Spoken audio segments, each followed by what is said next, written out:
Sa dami po ng intindihin natin, mga priority sa buhay, bakit kailangan pa rin na ang unahin natin, kapatid na Frank, yung pagsunod sa mga utos ng ating Panginoon Diyos? Babasahin ko po ang sagot diyan, mga kaibigan, nakatala dito sa Jeremias 7:23.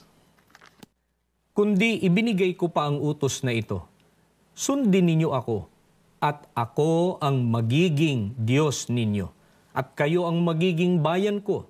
Lumakad kayo ayon sa lahat ng landas na iniutos ko sa inyo, at magiging mabuti ang lahat para sa inyo.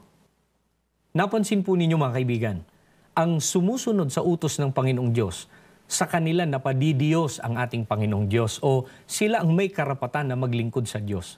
Bunga ng pagsunod sa utos ay pumasok at napabilang sila sa bayan ng Panginoong Diyos o sa mga kinikilalang mga lingkod niya.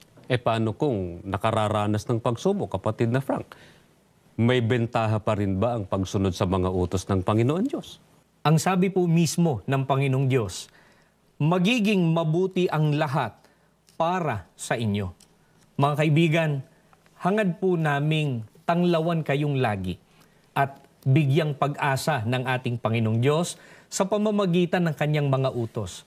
Pagsikapan nawa natin itong masunod